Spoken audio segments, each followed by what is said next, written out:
વૈષ્ણવી ભક્તિભાવનું આ સુંદર ભજન છે.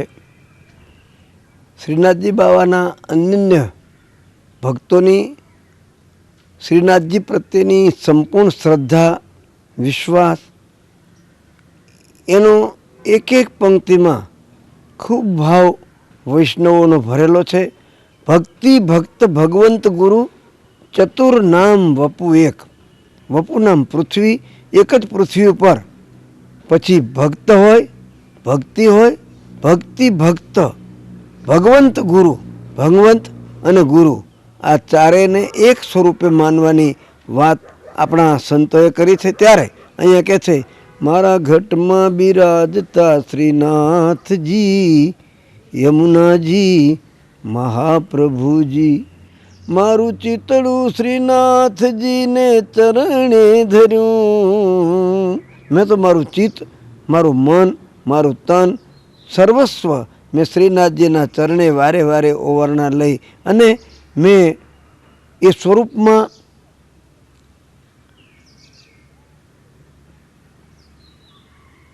એ શ્રીનાથજીનું દર્શન કરતાં હું તો એવો ઘેલો થયો છું કે મને મારા શરીરનું ભાન નથી રહ્યું. હું હવે સર્વસ્વ શ્રીનાથજીને ચરણે ધરી અને જાણે જ્યાં દર્શન કરું છું મારા ઘટમાં, બહાર નહીં, મારી અંદર જ શ્રીનાથજી બાવા બિરાજે છે, એવો ભાવ આ ભજન દ્વારા સુંદર શબ્દોમાં વ્યક્ત થયો છે.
प्रभु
હાથ સમા કેરી નાખી રે કરું લે તો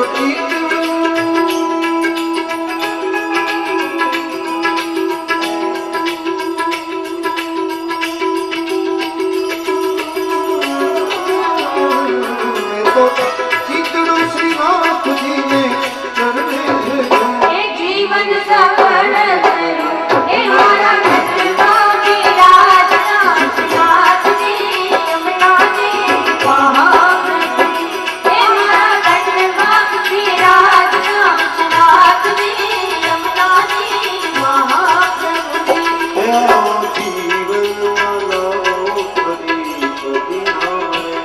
આવો જીવન મારા પરી કદી ન મળે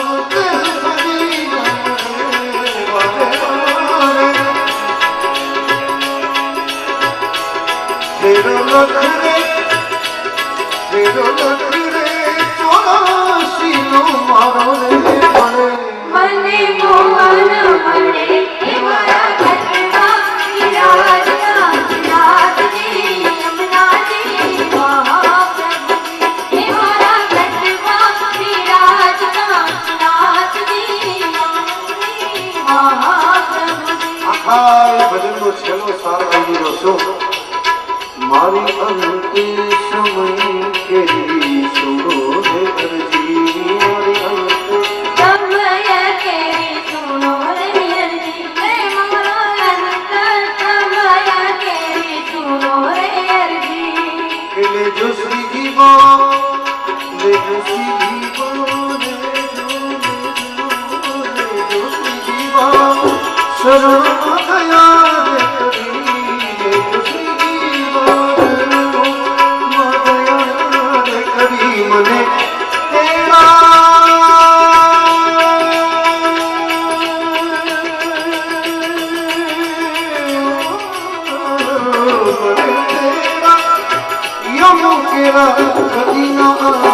મારો નાથ મેરા હે મારા ઘરમાં વિરાજતા નાથજી અમનાજી મહાપ્રભુ મારા ઘરમાં વિરાજતા નાથજી અમનાજી મહાપ્રભુ આમાં સુંદર એક વાત કરી છે, મને પ્રાણ થકી મારા વૈષ્ણવો વાલા. ભગવાન શ્રીનાથજી એમ કહે છે કે જેમ તમને અતિ વાલો છું તેમ મને પણ મારા વૈષ્ણવો અતિ વાલા છે. કહે છે કે હું તો કરું જ છું શ્રીનાથજીને કાલાવાલા, હું શ્રીનાથજીને કાલાવાલા કરું છું, ત્યારે શ્રીનાથજી પણ ભક્તોને અતિ પ્રાણથી પણ વાલા માનીને સાધક એક પગલું ભરે તો શ્રીનાથજી બાવા જાણે સામે 10 ડગલા ચાલતા હોય, એક ડગ ભરતા 10 ડગ આવે. સાંભળ્યો ભગવાન એ કમર ઉપર એક હાથ રાખી અને ઊંચો હાથ કરીને જાણે ભક્તોને આવાહન કરતો હોય, બોલાવતો હોય, એવી મધુર મૂર્તિ ભગવાન શ્રીનાથ બાવાની દર્શન કરતાં મન ચિત્ત ધરાય નહીં એવી અદ્ભુતતા એ ઈશ્વરના સ્વરૂપનું વર્ણન કરતાં કરતાં વૈષ્ણવોએ શ્રીનાથ બાવાને બહુ સારા આ ભજનની અંદર પોતાના ભાવ વ્યક્ત કર્યા છે.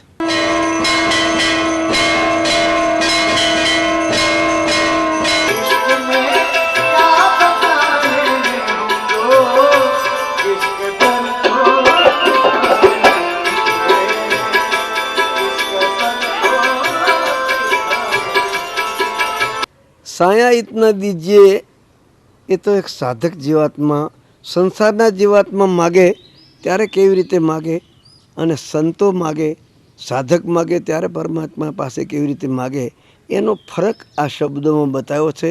આમ સામાન્ય રીતે લોકો એવું માગે છે કે સાયા ઇતના દીજીએ જામે કુટુંબ સમાય, મેં બી ભૂખા ના રહું ઓર કોઈ સંત ભૂખ્યા ન જાય. પણ અહીંયા અમે થોડો સુધારો અમે કર્યો છે કે સાયા ઇતના દીજીએ જામે સર્વ સમાય. બસ એટલા વિચાર મને પરવરદિગાર દે, સુખ જ્યારે જ્યાં મળે ત્યાં બધાના વિચાર દે. મને જ્યારે જ્યાં સુખ પ્રાપ્ત થાય જે વૈભવ પ્રાપ્ત થાય, જે સંપત્તિ ઈશ્વરની આપેલી પ્રાપ્ત થાય, ત્યારે મને બધાના લક્ષમાં રાખી અને સંપત્તિ પ્રાપ્ત થાય, હું વેચીને ખાવાની વિચારધારા રાખું. એ આ સંતનો સ્વભાવ બતાવ્યો છે કે સાયા ઇતના દીજીએ જામે સર્વ સમાય, મેં ભલે ભૂખા રહું પર કોઈ સાધુ ભૂખ્યા ન જાય. આવો ભાવ આ શબ્દોમાં વ્યક્ત કરવામાં આવ્યો છે. આગળ ગઝલ છે, इश्क में क्या बताए कि हमने किस कदी किधर चोट खाए हुए हैं, मौत ने उनको मारा है लेकिन जिंदगी से सताए हुए हैं. लोग तो कांटों से जख्म पाते हैं, हमने तो फूलों से जख्म पाया है. એવા શબ્દો દ્વારા આ ગઝલમાં એમ કહેવાય છે કે ઇશ્ક મેં ક્યાં બતાય, હું શું બતાવું કે ઈશ્વરની સાથે ઇશ્ક કરવાથી, इश्क करने से तो बेहदत का मज़ा मिलता है, इश्क करने से तो बेहदत को मज़ा मिलता है, इश्क जो सच्चा है हो तो बंदे को खुदा मिलता है. ઈશ્વરની સાથેનો ઇશ્ક, પરમાત્મા સાથેનો ઇશ્ક, ઇશ્ક એટલે પ્રેમ. મિજાજે ઇશ્ક ના હોતા તો હકીકી પ્યાર હો જાતા. ઇશ્કમાં જો મિજાજ ના હોત, અહંકાર ના હોત, મદ ન હોત, અભિમાન ન હોત, વાસના ન હોત તો હકીકી પ્રેમ કહેવાત. અને પ્રેમમાં સમર્પણ જ હોય છે.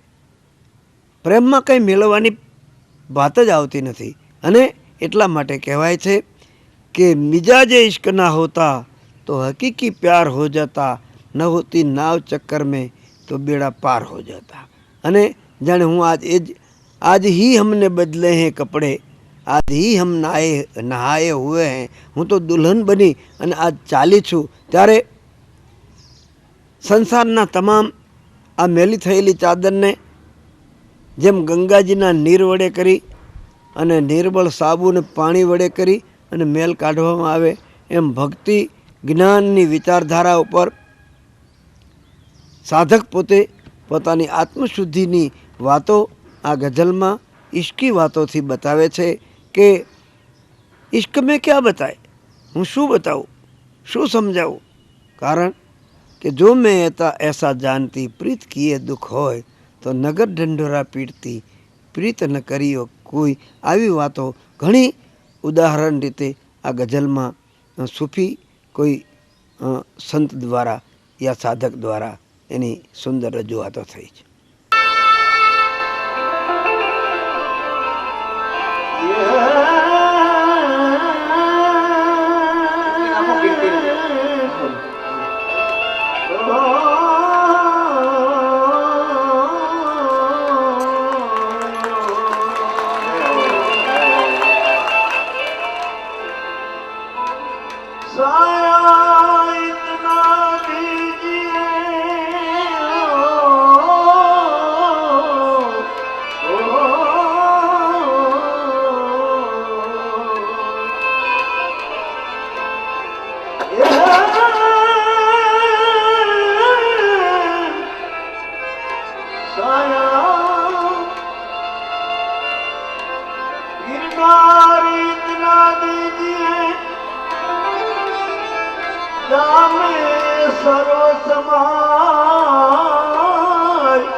बखान हे नवनाथ और सिद्ध 84 बसे जहां निर्वाण बसे जहां निर्वाण गिरनार में फरिश्तों के उतरने की जगह है गिरनार में फरिश्तों के उतरने की जगह है हिम्मत दे गिरनारी तो ये मरने की जगह है ऊंची बीड़ी गिरनारी की ऊंची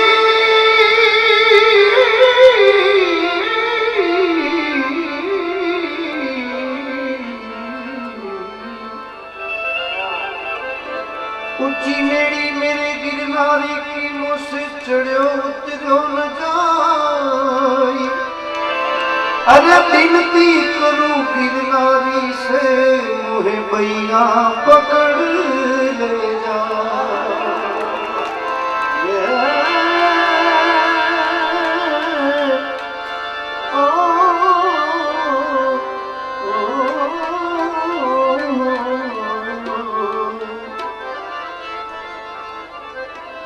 मिटा दे अपनी हस्ती को तू मिटा दे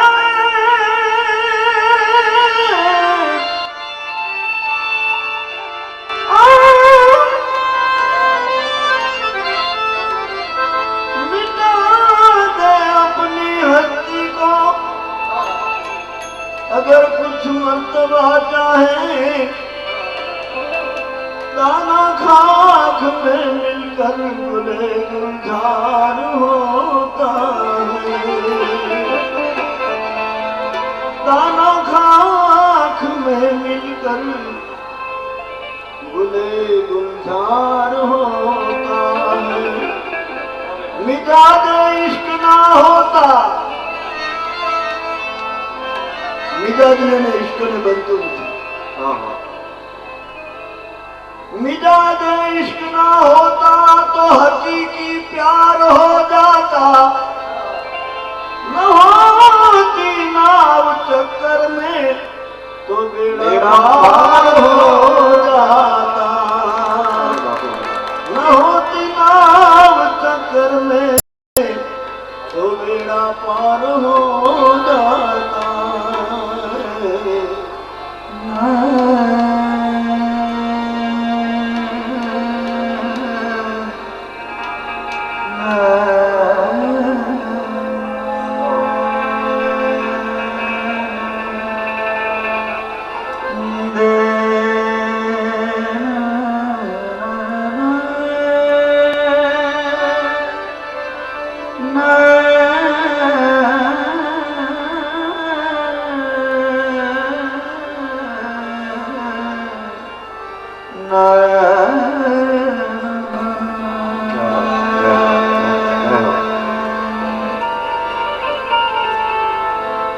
अगर कुछ रह भला चाहे अगर कुछ रह भला चाहे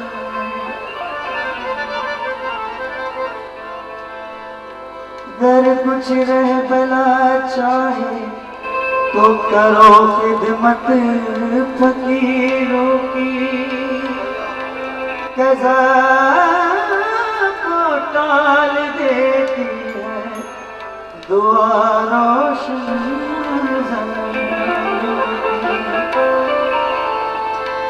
कज़ा कज़ा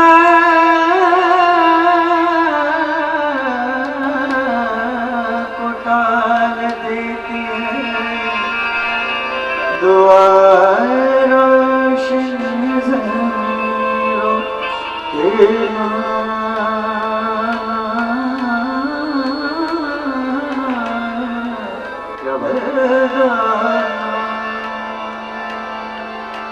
ये इश्क करने वाले को वहदत का मजा मिलता है।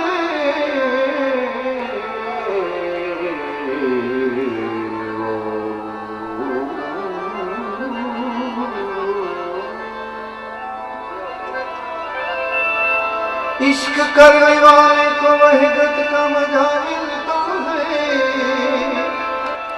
अगर तेरा इश्क सच्चा है तो बंदे को खुदा मिलता है। तो इश्क में हम तुम्हें क्या बताएं। तो इश्क में हम तुम्हें क्या बताएं। किस कदर चोट खाए हुए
बदले हैं कपड़े, आज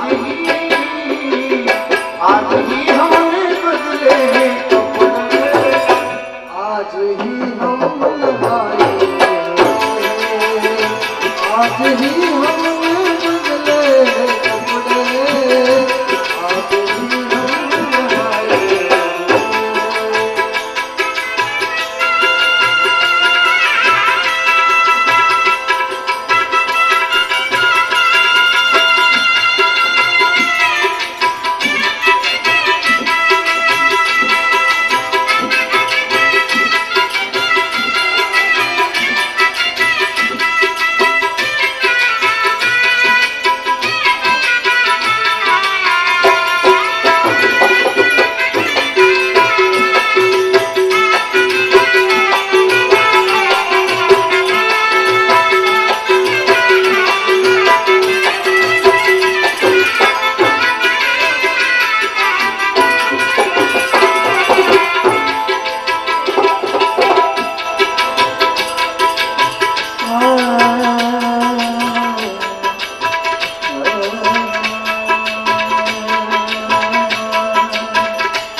आज मेरे सर पे बरसते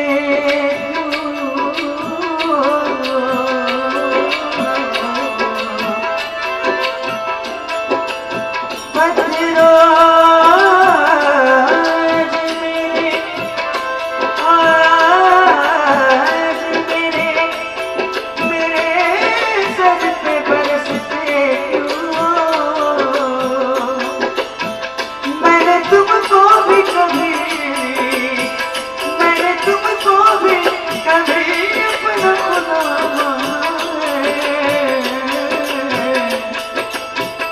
जब तूने मुझे दीवाना बना रखा, बचता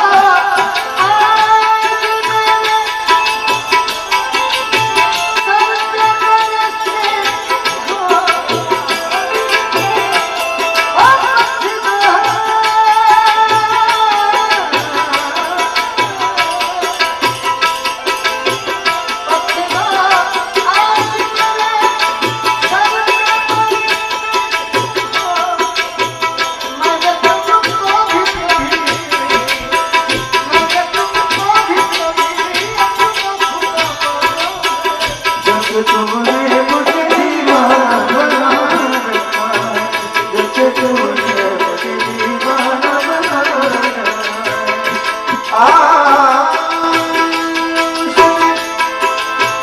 शादी का जोड़ा पहनकर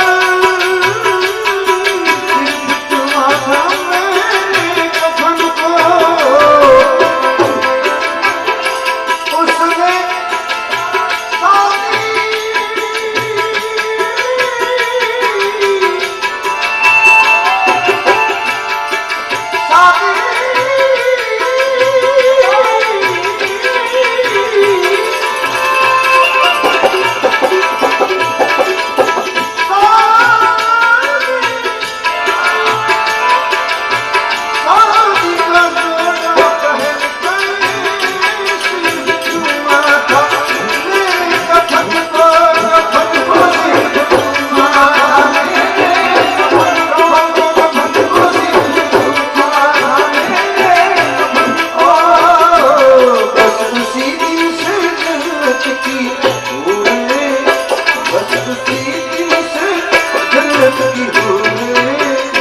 मुझको दुल्हा बनाए,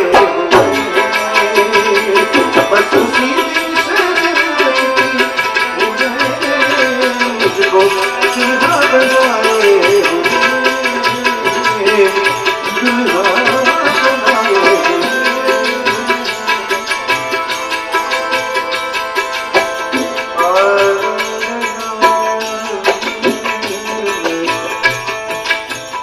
किसी ने कहा है कि आया है सो जाएगा राजा रंग फकीर, आया है सो जाएगा राजा रंग फकीर। सिंहासन चढ़ गए तो कैसे बंद चले जंजीर। अरे सुख की करे न कभी चाहना, सुख की करे न कभी चाहना, दुख में नहीं दिलगीर। फना करे सब फंद को, उनका नाम फकीर फकीर। फकीर बाल के नूर का, फकीर बाल बाल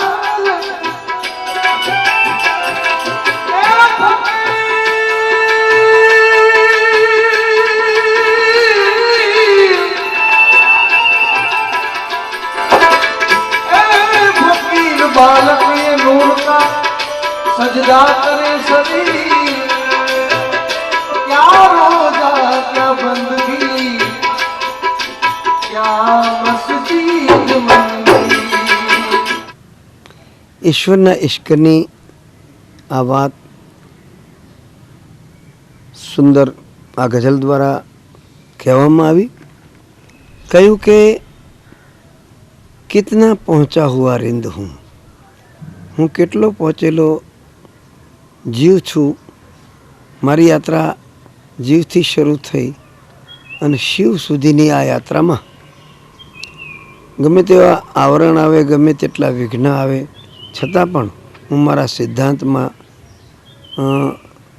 અડીખમ આગળ વધી રહ્યો છું અને ઈશ્વરની અને સદગુરુની કૃપા વડે કરીને અહીંયા કહે છે કે જીતને આયે હે મૈયત ને મેરી, જેટલા મારી મૈયતમાં મારી સાથે જેટલા સાધકો આવ્યા છે આ બધા પણ પોતપોતાની રીતે સમર્પિત ભાવના દ્વારા આગળ વધી રહ્યા છે। અને मिटा दे अपनी हस्ती को अगर कुछ मुर्तबा चाहें तो दाना खाक में मिलकर गुले गुलजार होता है। જેમ જમીનમાં વાવેલા બીજ સડી જાય, સુકાઈ જાય અને એમાંથી અંકુરિત થઈ અને એ અનેક કણોને લઈ અને બહાર આવે, એ રીતે ઇશ્કમાં સમર્પિત થયેલા જીવાત્માઓ ભક્તિ કરે પાતાલ મેં, પ્રગટ હોય આકાશ, દાબી દૂબી ક્यों રહે કસ્તુરી કી વાત। એવા ઇશ્કના અનેક શબ્દો દ્વારા આ સુંદર રચના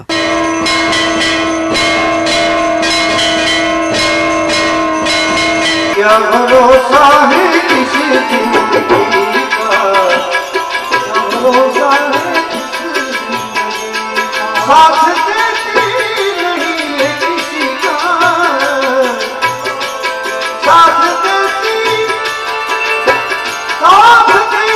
नहीं किसी का।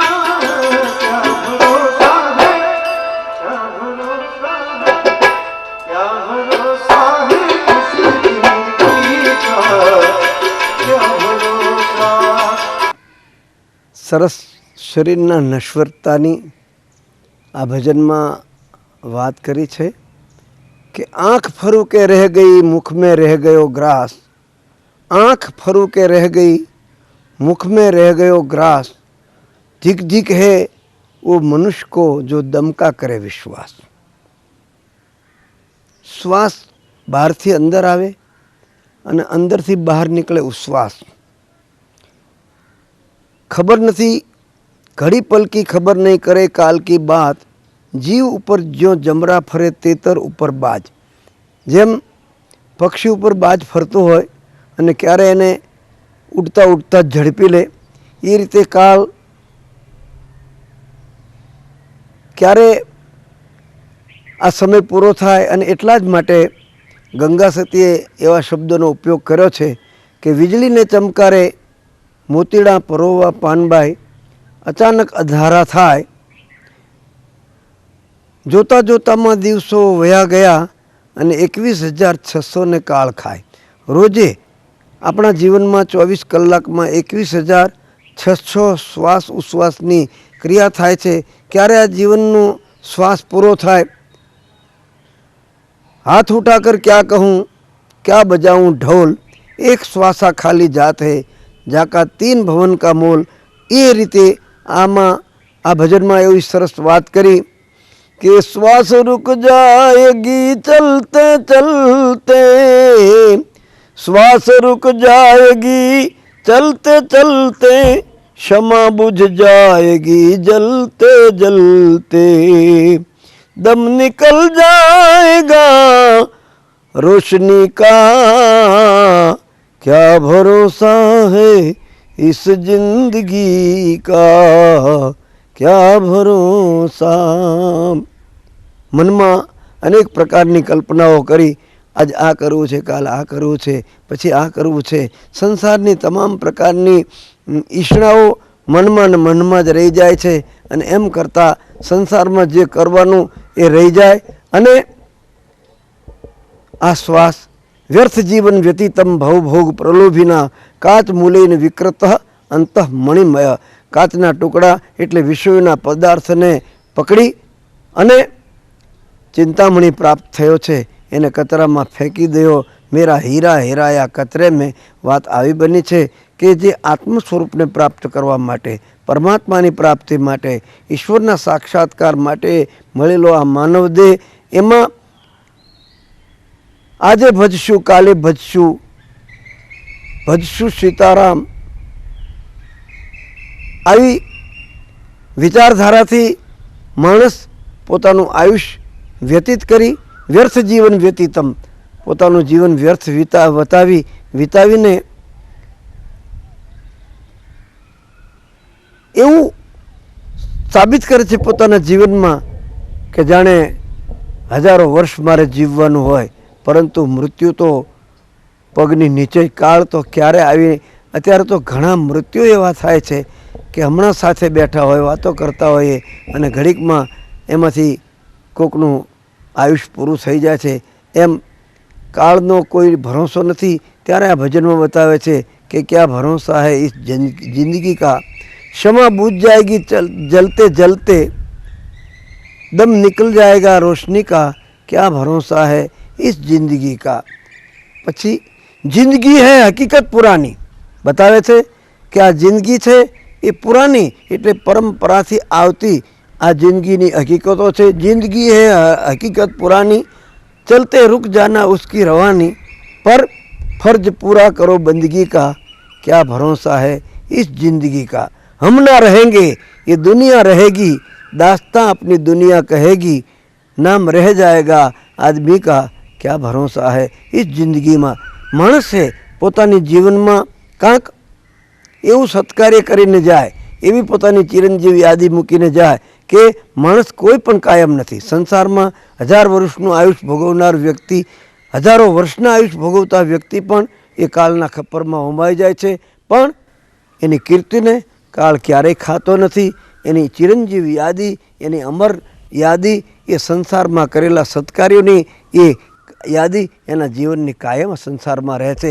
માટે કહે છે કે આ ભરોસા હે ઇસ જિંદગી કા. આ જિંદગીનો ભરોસો કર્યા વગર તમે પરમાત્માનો જેનો ભરોસો કરવાનો છે એનો ભરોસો આપણે કરતા નથી. અને એક મિથ્યા જીવનનો એટલો બધો ભરોસો કરી અને મિથ્યા લાગણીઓના પૂરમાં ખેંચાઈ અને આપણે કેટલા સ્વાર્થમય વિચારોથી કર્મ અકર્મ અને વિકર્મના ભાતા જીવનમાં બાંધતા હોય છે. તો એનાથી ચેતાવવા માટે આ ભજનના સુંદર શબ્દો આપણી સામે રજૂ થયા. तो क्या भरोसा है किस जिंदगी का, क्या भरोसा है किस जिंदगी का, साथ देती नहीं है किसी का, साथ देती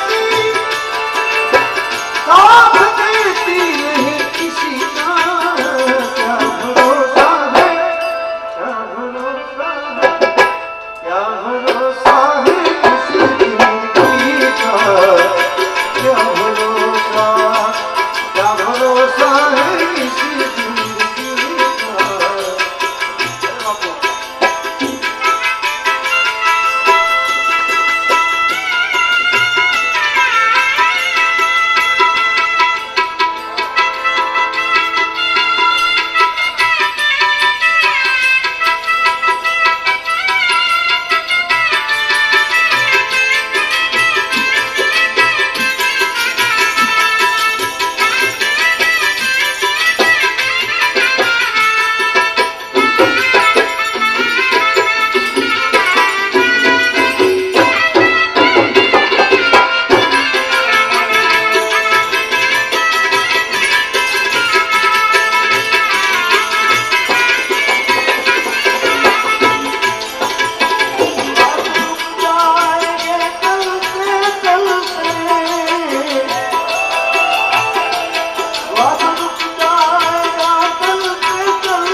તો જીવન કોઈનું એ કાયમ નથી. સંસારમાં કોઈ પણ વ્યક્તિ,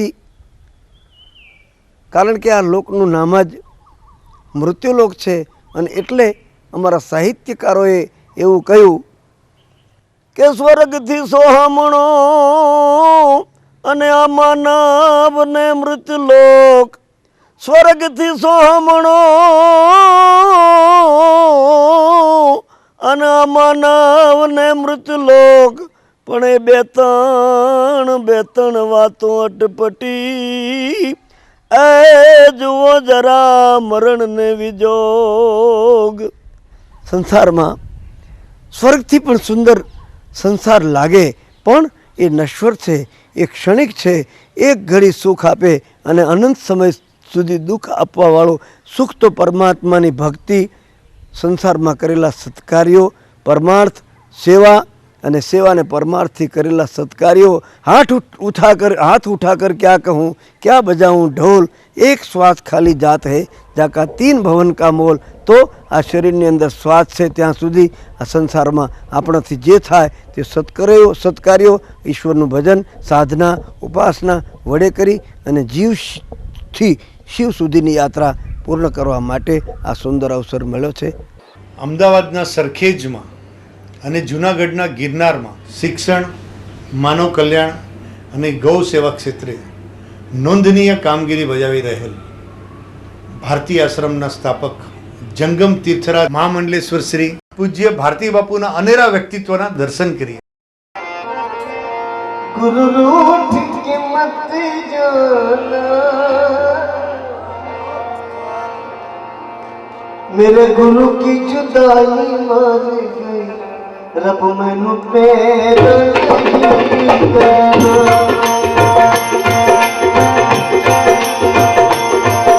गुरु जी रूठ के मत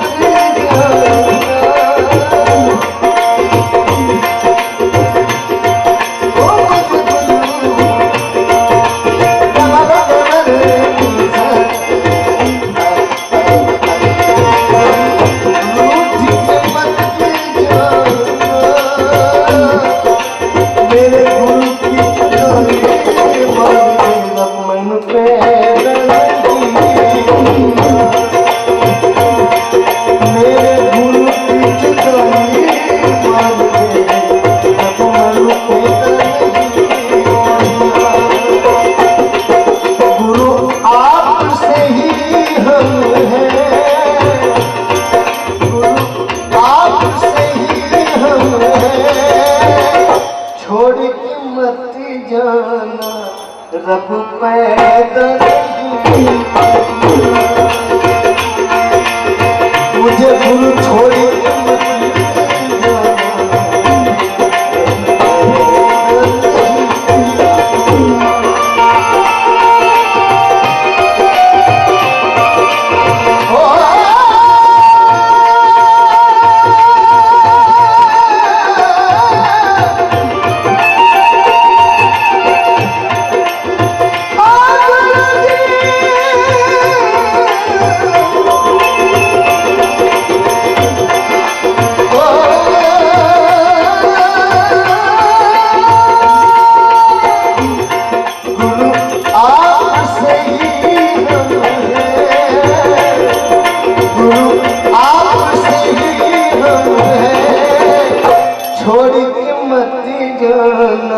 रब मैनू पैदल गुरु रूठ के मत जाना, ओ मैनू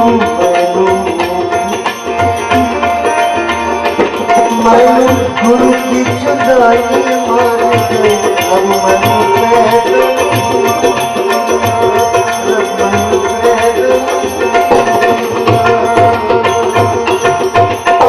પરમ પૂજ્ય વંદનીય પ્રાતસ્મરણીય શિરોમણી પૂજ્ય શ્રી મહામંડલેશ્વર વિશંભર ભારતી બાપુ કળયુગની અંદર પ્રાતસ્મરણીય અને અંશાવતાર સમાન સાપ્રત સમાન જે ભગીરથ કાર્ય કરી રહ્યા છે અને આગળ ધપાવે છે. હિન્દુ ધર્મના અને સનાતન ધર્મના પ્રસાર માટે જે ભગીરથ કાર્ય છે તેના માટે એક જ ઉક્તિ કહી શકાય, વંદે મહાપુરુષ તે ચરણારવિંદમ. આ કાર્યમાં શ્રી રામચંદ્ર ભગવાન આયુષ્ય આરોગ્ય ખૂબ જ સારું રાખે અને સમાજની પ્રેરણા અને માર્ગદર્શક બને એવી અભ્યર્થ પ્રાર્થના સાથે પાળિયાદ મહંત શ્રીના જય વિળાનાથ, જય સિયારામ.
ગુજરાતમાં જુનાગઢની તળેટીમાં અને અમદાવાદ સરખેજ વિસ્તારમાં ભારતી બાપુનો આશ્રમ આવેલો છે. આ બંને આશ્રમમાં મારે 2-3 વાર જવાનું થયેલું છે. ભારતી બાપુ એજ્યુકેશનની અંદર ખૂબ સુંદર કામ કરી રહ્યા છે. જુનાગઢમાં પણ એમની જે શાળાઓ હમણાં પ્રાથમિક શાળા અને માધ્યમિક શાળાઓ એમણે શરૂ કરી છે. બાળકો સંસ્કારિત બને, સુશિક્ષિત બને અને આપણું જે કલ્ચર છે એ કલ્ચરને એ જાળવી રાખે અને પોતાનો સર્વાંગી વિકાસ એ કરી શકે એવી અનેકવિધ પ્રવૃત્તિઓ એમના આશ્રમના માધ્યમ દ્વારા થાય છે. સરખેજમાં પણ જે આશ્રમ આવેલો છે એમાં પણ આ પ્રકારની પ્રવૃત્તિઓ ચાલે છે. ઉપરાંત સત્સંગને વગેરે કરીને લોકોને સારી માહિતી આપવાની અને જીવનમાં સારું કેવી રીતે જીવવું એના માટેની ખૂબ સારું એવા પ્રવચનો અને બૌદ્ધિક આપી અને લોકોને પણ જાગૃત કરવા માટેનો પ્રયત્ન વર્ષોથી એ કરતા રહ્યા છે. એમની જે રુચિ રહી છે એ હું માનું છું કે સંત કરતા અથવા તો બીજા કોઈ ક્ષેત્રમાં જવાના બદલામાં એમણે શિક્ષણને વધારે સારું માધ્યમ બનાવ્યું છે.